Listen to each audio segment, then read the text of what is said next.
In a small village nestled between the rolling hills of the countryside, where the golden wheat fields swayed like oceans under the sun, there lived a boy named Ariv.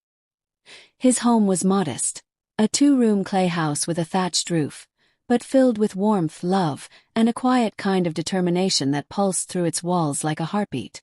Ariv was the eldest of 3 siblings.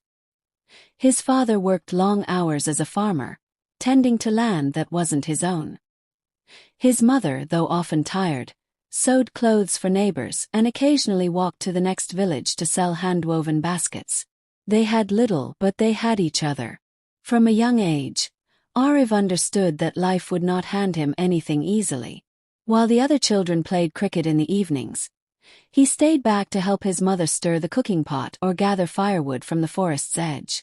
At dawn, he was the first to rise, fetching water from the well, feeding the goats, and preparing for school, a small building with faded blue walls and chalkboards that cracked with age.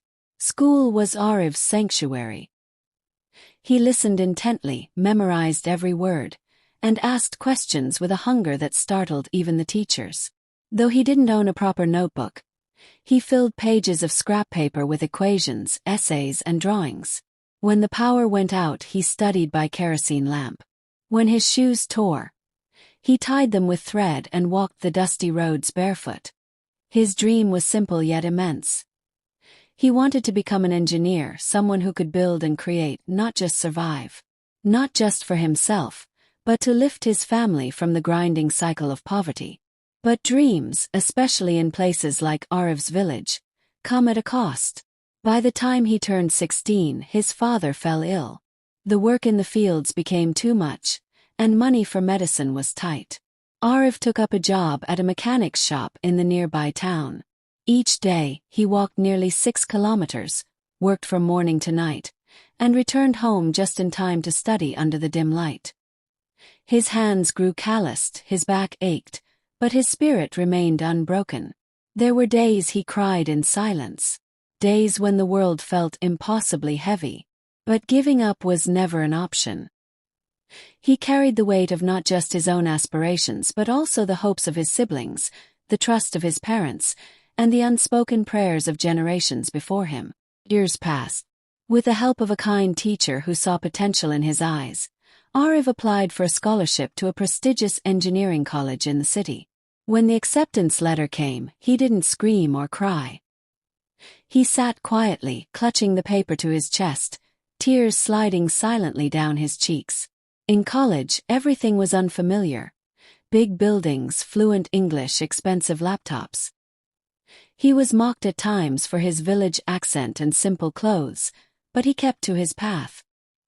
He studied harder than anyone else, worked night shifts at a tea stall, and spent weekends tutoring other students. 4 years later, Ariv graduated with honors. His final project, a low-cost irrigation system for small farmers, won awards and caught the attention of a major engineering firm. But instead of taking the high-paying job in the city, he returned home. He came back not as the boy who once left, but as a man with a vision. With the help of grants and community volunteers, he started a small engineering cooperative that helped local farmers with better tools, solar-powered pumps, and irrigation solutions. His story became known beyond the village, and soon, journalists came to write about the engineer from the fields.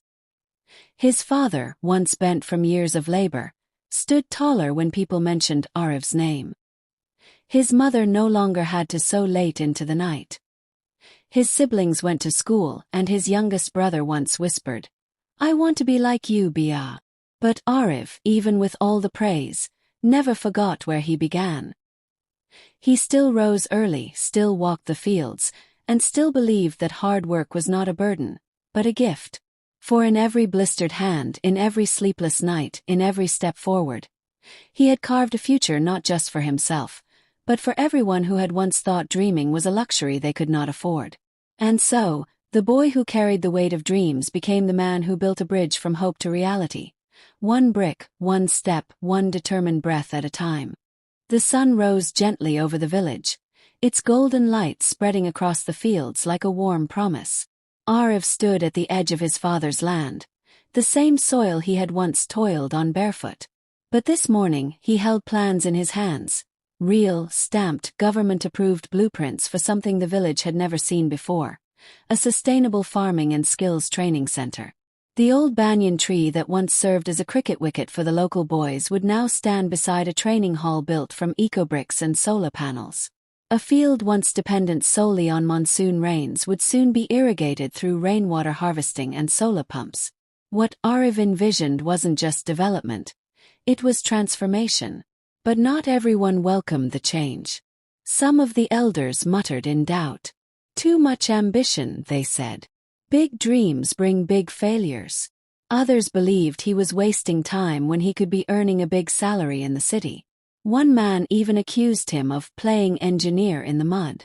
Arif listened with patience. He knew that real change was not in machines or buildings, it was in minds.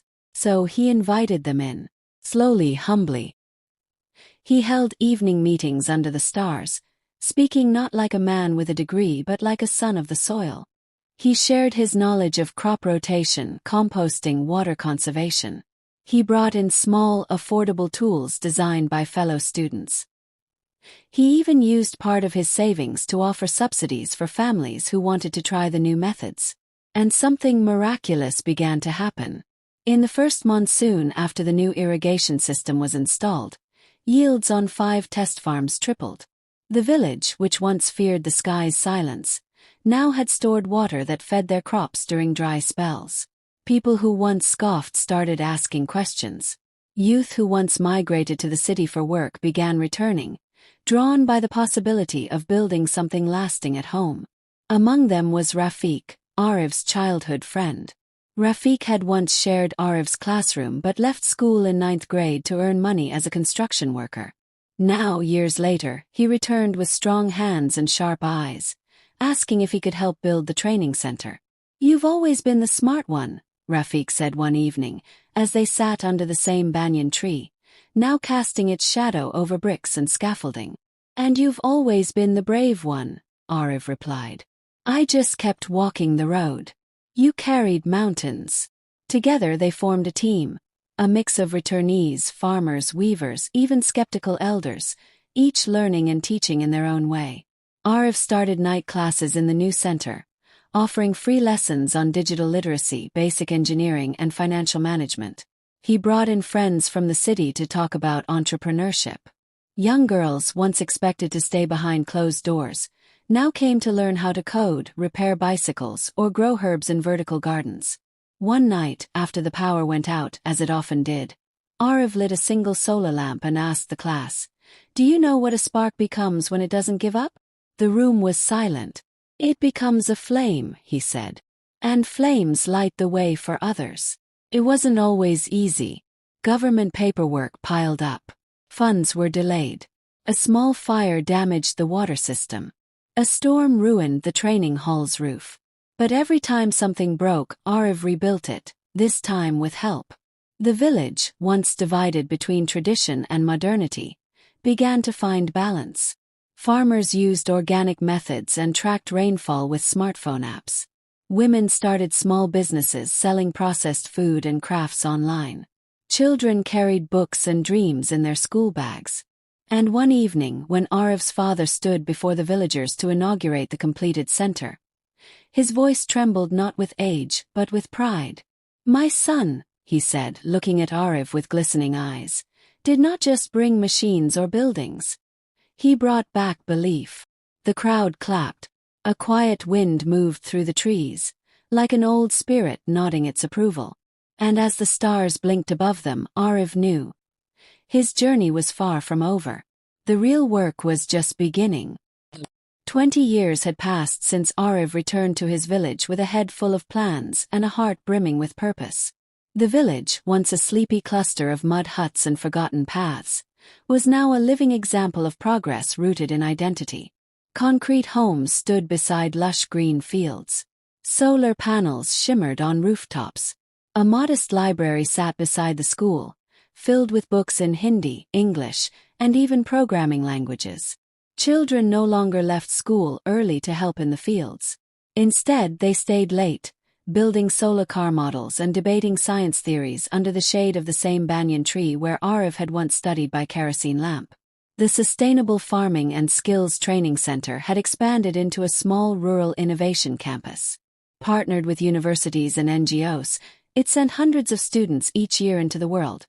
Some became engineers, others teachers, some farmers who returned with better techniques and open minds. Many of them called Arif their mentor, even if he had never taught them directly. But Arif had grown quieter over the years. Not weaker, just more still. He spent his mornings walking the edges of the village, hands behind his back, greeting people by name.